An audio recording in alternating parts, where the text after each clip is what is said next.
Why the hell are you thinking of ditching your daughter's wedding celebration? The angry yell of a young woman can be heard over the phone. I did indeed receive the wedding invitation 3 months ago, but I thought I properly sent back not attending. Yet the woman is fuming, claiming that because I bailed at the last minute, the ceremony was ruined, and I should take responsibility. Confused, I repeatedly explained that I had told my absence. However, the woman's response was something I did not anticipate at all. My name is Alicia.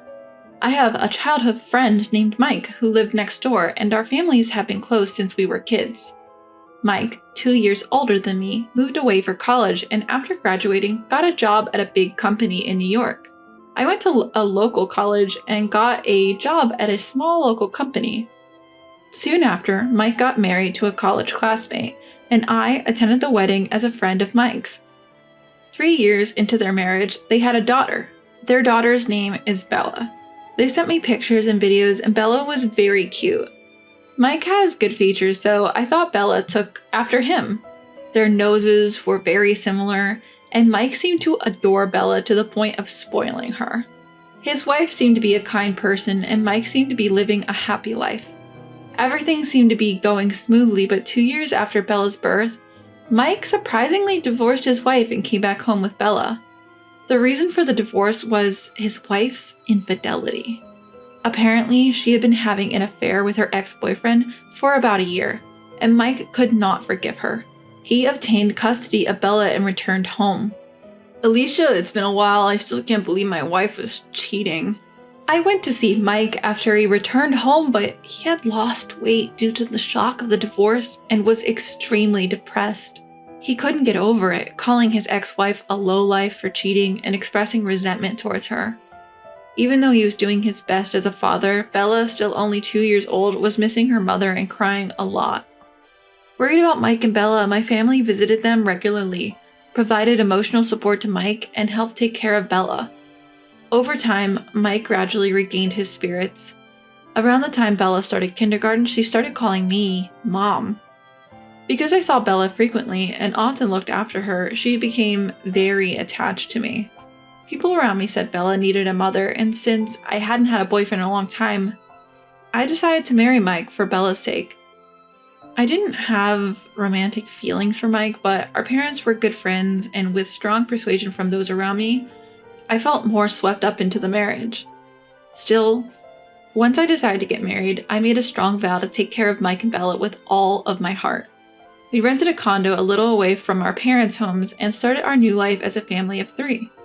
I had been working hard as a full-time employee at a local company, but I quit my job to dedicate myself to childcare, as Mike wished, and became a stay-at-home mom. With support from both families, Bella grew up healthy and vigorous. We had our share of difficulties, but the 3 of us were living happily. However, when Bella was in 5th grade, Mike had to resign from the major company he had been working for. He was forced to take the blame for a problem caused by his boss at the company. Even though he pleaded innocent, his boss's influence was powerful, and it seemed that nobody wanted to help him for fear of getting involved. After quitting his job, Mike, who was an excellent worker, was able to find a new job at a small local business in his hometown right away. But his salary was drastically reduced. When the family's finances tightened and we couldn't afford the rent for our current apartment anymore, we decided to move to a cheaper, older, and smaller one. I begged to return to my previous company and started working desperately to earn Bella's tuition. Our parents offered to help, but they were both living on their pensions and barely scraping by every month. Their house is small and there's no room for us to live together, so we can only accept their good intentions. I tried my best to manage our family budget frugally so that the 3 of us could live healthily. But Bella, who knew our previous carefree life, could not accept the gap between that and our current reality and began to take it out on me. "If only Mom could earn more money," she said, and unbelievably, Mike sided with Bella.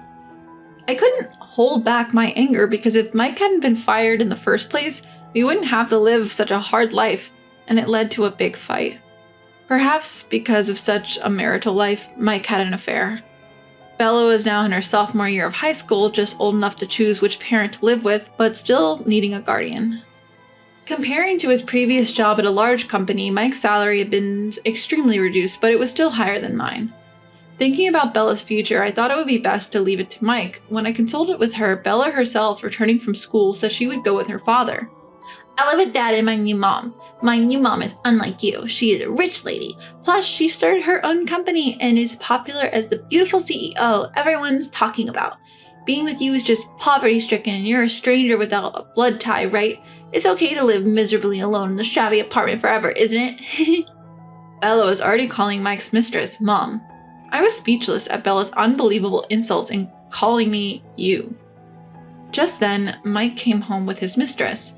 True to the name of the beautiful CEO everyone's talking about, the mistress who introduced herself as Kathy was a very beautiful woman. Kathy threw a wad of bills in front of me without even a greeting, a smug smile on her face. Here's the compensation for the affair. It's $80,000 in total for me and Mike. If you want it, I'll be generous and give it to you, so pick it up. In my anger, I wanted to throw it back at her, but I took a deep breath and picked up the bills. Then Mike and Bella pointed at me and laughed rudely, saying I was vulgar and poor. Kathy, with a triumphant look on her face, said, So we've settled. All you need to do is write a divorce paper right away and never show up in front of us again. We've even paid the compensation, so don't bother us with a lawsuit later. With that, the three of them left, laughing at me. I clenched the wad of bills tightly. I wanted to retort, and I felt like slapping all three of them in the face. However, considering it as alimony for two people, $80,000 was higher than the going rate.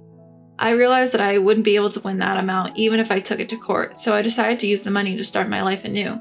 And so, 8 years later, I had forgotten about Mike and Bella completely while living a busy life. One day, out of the blue, my parents told me that an invitation to a wedding had arrived at their home. Apparently, it was addressed to me from Bella. When I looked at the actual invitation, the part that said unable to attend had been crossed out and attending was already circled. My parents said that it had been that way from the beginning, and feeling a bit creeped out, I rewrote unable to attend and mailed it back. I could have ignored it, but I thought it would be a hassle for the venue if the number of guests wasn't settled. 3 months later, during work, a colleague told me that a woman claiming to be my daughter was on the line for me. Could it be Bella? When I picked up the phone, Bella on the other end was so furious that she started yelling at me as soon as I took her off hold. How could you ditch my wedding, Mom? I instinctively pulled the phone away from my ear due to her loud, angry voice. Even then, Bella continued to yell. My wedding is ruined because of you. Listen, I don't have a daughter. Can you stop calling me? Huh? What are you talking about, Mom? We're family, right? Forgetting all about what happened 8 years ago, Bella laughed in a high-pitched voice. When I responded with a deep sigh, she started asking for money. Hey, Mom, your company is doing pretty well right now, isn't it? So you must be making a good salary. I'm struggling financially because my husband is asking for alimony. You'll help me out, right? Because your daughter is in trouble? Like I said, I don't have a daughter. If you're having trouble with money, you should talk to your rich and beautiful mom. When I responded like that, Bella started going on and on about how hard her life is now. It all started with a magazine. Kathy, who married Mike, apparently regularly purchases a famous trade magazine in her industry to see how her company is perceived by the public. Then she's noticed that a company had overtaken hers, which until then had been the talk of the town. It was the company I worked for. After my divorce from Mike, I worked tirelessly to forget about my married life. When the CEO said, "You know what social media is? Give it a try," I became the PR person, started being proactive on social media and gaining media exposure. Our company, which had been conducting business honestly in our local area, saw a boost in recognition and sales began to rise. We started to actively hire locals and even started to attract excellent talent from other companies. As a result, sales went up, which attracted more people, and we started to create better products, and we found ourselves in a very good situation. This seemed to be a huge blow to Kathy, and she seemed desperate to surpass our company. However, it wasn't a clever strategy to boost their own sales, but rather by bad-mouthing me to their clients, saying, "A company that hires such a woman can't be good," as a means to pull us down. The staff were shocked that the competent CEO suddenly became emotional and started to meddle in the management with personal feelings. It seemed that many people who voiced their opinions were either demoted or fired. As a result, talented people started to leave Kathy's company, and it was also suspected and avoided by other companies. Before we knew it, a big gap had opened up between her company and ours. Unable to acknowledge this, Kathy began to lash out at Mike and Bella, and it seemed that Bella and the others did not see any value in Kathy, who was not wealthy. At home, it seemed that they were living a life where angry voices were constantly resounding. Unable to bear such days, Mike and Bella would find people who work at the same company as me and say, "I want to start over with Alicia, but Kathy is getting in the way," apparently crying. But most of the employees of the company are locals, and among the new hires there are also people who got fired from Kathy's company.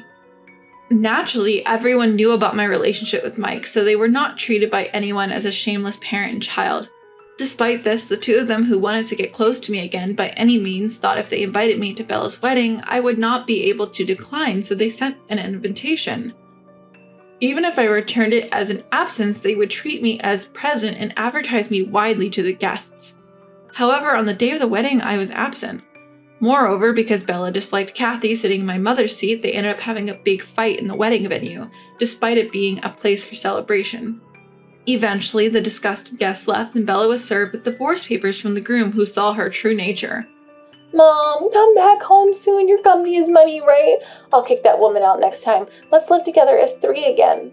I'm in trouble if I'm blamed for not going as planned, involving people arbitrarily. Every time Bella calls me mom, I, who get a headache, repeatedly say, "We're not parent and child anymore, so stop contacting me," and I hang up. But since they keep calling over and over again, I consulted my boss and registered not only Bella's but also Mike's phone number as a nuisance call to the company. Perhaps they didn't have the leeway to call from a different number. I was able to have peace during working hours. When my work was over and I was on my way home, Bella, Mike, and Kathy were all waiting together. Bella, as always, accusing me of being heartless, Mike repeating his demands to get back together. Kathy was shouting at me to pay her money because I was breaking the promise of settlement by getting involved with Mike and the others. "Hey Bella, if you're struggling with money, wouldn't it be solved if your dad found a new rich mom? And Mike, you're the one who left with the other woman, so if you ask for a reconciliation with your ex-wife, me, it looks like you're a man who was also dumped by your current wife. Is that okay with you?" Both Mike and Bella, who had been so nosy, quietly closed their mouths. Finally, I looked at Kathy and smiled. "I've kept my promise to you. I haven't contacted these folks on my own. It's not me who's bad here. Isn't it these two trying to ditch you and sneakily getting in touch with me?" I quickly turned and headed back to the office. Behind me, the sound of three people hurling insults at each other echoed.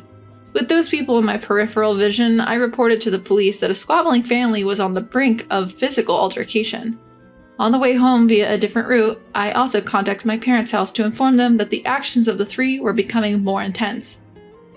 It just so happened, Mike's parents were also at home and responded with a reassuring, "If they show their faces, we'll give them a good beating." I asked them, "Please don't hit them, just keep the doors locked and avoid meeting them," before ending the call. When I went to work the next day, many people asked if I was okay. Apparently, after I left, the three really got into a brawl, and many police officers had to rush over in their patrol cars. Even with the arrival of the police, the trio remained agitated and didn't care about the attention they were garnering. Eventually, they were each put in a patrol car and reasoned with, but given it was rush hour, many people ended up witnessing the scene. Among them were Kathy's company employees and partners, resulted in several deals being called off. Kathy, a headstrong businesswoman who was so engrossed in her resentment towards me that she neglected her business, ended up bankrupt. Being a wealthy heiress, she seemed to have sought her parents' help but was apparently told to take her responsibility for her actions and left to fend for herself. While Kathy was sorting out her business, Mike quickly took Bella and got divorced.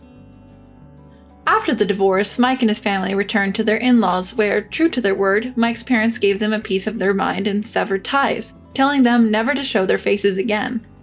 Since the people around our parents' home knew us well, they felt uncomfortable and quickly moved to a different town.